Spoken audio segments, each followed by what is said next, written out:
Pagi itu si Sepri si anak zebra sedang bermain bersama teman-temannya. Ada ikan salmon, si landak dan teripang, binatang laut si penyu dan kepiting. Setiap hari mereka selalu bermain bersama. Terkadang mereka bermain petak umpet, main tebak-tebakan atau berlomba lari.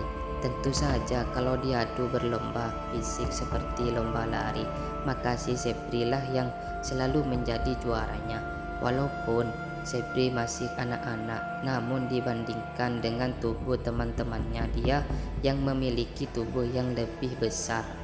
Tuh kan, aku menang lagi, kata si Sepri ketika memenangkan lomba lari pagi itu. Aduh, aku hampir saja mengalahkan si Sepri loh kali ini, tapi langkahku kalah banyak sih, teriak si Landa. Jelas kalah dong, Dak. Saat berada di tikungan pertama saja kamu dapat aku susul, seru si Salmon. Wah, aku lelah. Teman-teman, untuk lomba lari kali ini aku nyerah aja deh, kata si penyu. Binatang laut dan teripang nyaris bersamaan. Hehehehe, sebenarnya aku bisa menang loh, kata kepiting. Kakiku kan ada 10, tapi saat aku masih siap-siap kalian sudah membunyikan setar. Ya, jadi aku kalah deh. Kamu ini cari-cari alasan saja, kepiting. Akui saja kalau kamu tidak bisa membandingkan kehebatan larinya si Sepri deh, serta teman-teman si Sepri. Dalam hati si kepiting berpikir bahwa memang harus diakui bahwa si Sepri selalu menang dalam hal berlomba yang menggunakan fisik. Namun untuk lomba yang lain mungkin dia harus mengakui kemenanganku. Dan saat itu si kepiting harus mencari ide jenis lomba yang tidak akan dimenangkan oleh si Sepri.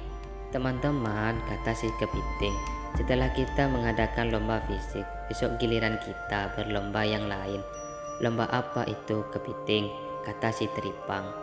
Iya, lomba apa itu? Seru teman-teman si kepiting yang lain. Kali ini kita akan mengadakan lomba bercerita tentang keindahan pemandangan pantai. Siapa yang ceritanya bagus, dia yang akan menjadi juaranya.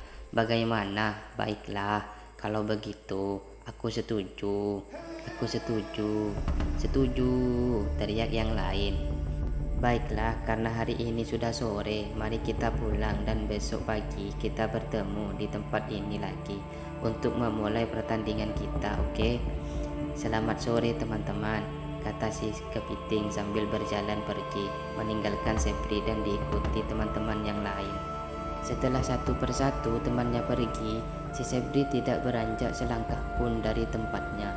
Dia sedih dan menangis dalam hati mendengar jenis lomba yang akan diadakan teman-temannya besok pagi. Kenapa harus lomba bercerita keindahan suasana pantai? Pikir si Sepri. Jangankan bisa bercerita tentang pantai, sejak aku lahir saja sampai sekarang melihat pantai saja aku tidak pernah. Bagaimana bentuknya, apa saja yang ada di sana, sama sekali tidak aku ketahui. Lalu bagaimana aku bisa mengikuti lomba besok pagi? Ada-ada saja si kepiting itu. Semakin dipikirkan membuat si Sepri semakin sedih.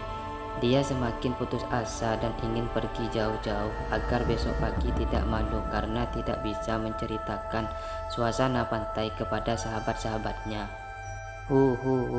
Si Sepri mulai menangis sesenggukan. Ia berjalan ke sana kemari tanpa tujuan. Ia berpikir bagaimana caranya bisa melihat suasana pantai. Sepanjang jalan dia berdoa mudah-mudahan ada yang menolong dirinya. Tidak jauh dari tempat si Sepri ada seekor jerapah yang sejak tadi memperhatikan tingkah si Sepri. Assalamualaikum, sapa Pak Jerapah.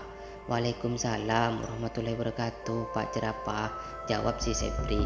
Ada persoalan apa kok kamu kurang ceria hari ini? Kamu diganggu teman-temannya ya? Tidak Pak Jerapah, teman-temanku baik semua kok. Lalu kenapa kok kamu bersedih begitu? Coba ceritakan masalahmu, mungkin saya bisa membantumu. Mendengar Pak Jerapah ingin membantunya, membuat si Sepri kegirangan, seolah ada harapan, ada jalan keluar agar ia tahu tentang seluk-beluk tentang pantai. Tentu Pak Jerapah lebih tahu banyak tentang pantai, pikir si Sepri. Aku sedih Pak Jerapah sebab besok pagi aku berlomba bercerita tentang suasana pantai. Nah, aku sedih karena sampai sebesar ini sama sekali tidak tahu apa pantai itu, bagaimana bentuk dan apa saja yang ada di sana. Nah, kira-kira bisakah Pak Jerapah menceritakan tentang pantai, Pak? Rengek si Sepri. Sebenarnya aku tahu banyak tentang pantai, tetapi sesuatu yang diceritakan dari orang lain itu berbeda hasilnya apabila kamu melihat suasana pantai sendiri, kata Pak Jerapah.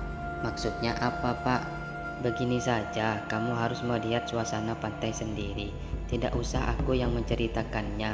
Nah, dan demikian kamu akan lebih leluasa menceritakan suasananya menurut pengamatanmu sendiri. Wah, Pak Jerapah, aku semakin tidak mengerti.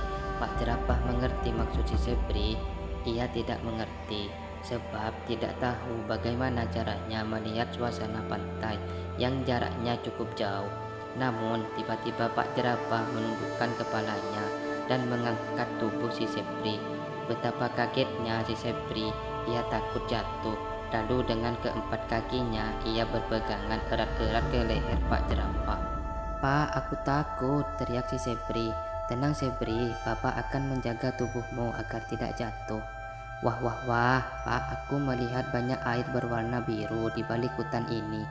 Aku melihat sebuah dataran luas berwarna putih di pinggirnya, dan aku melihat banyak air silih berganti bergerak berkejar-kejaran menuju dataran luas yang berwarna putih itu.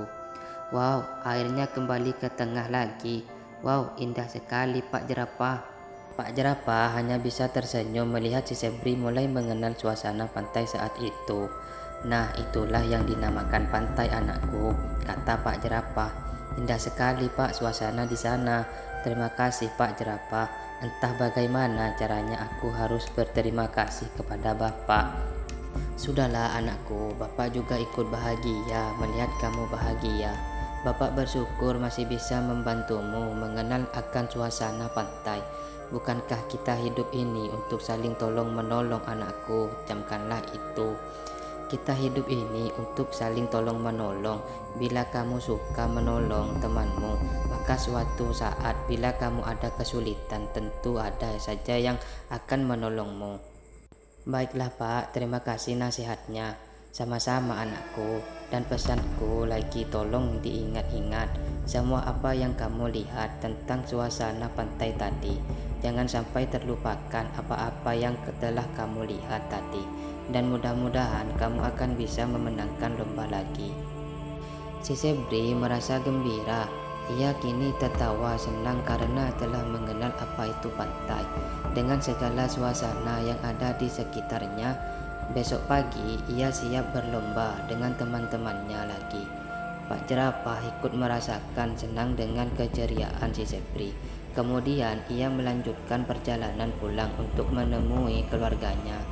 Pesan moral Pak Jerapah, semua persoalan tentu ada jalan pemecahannya. Sepanjang kita suka menolong sesama, maka insya Allah suatu saat bila kita dalam kesulitan tentu akan ada yang menolong kita juga. Video selesai.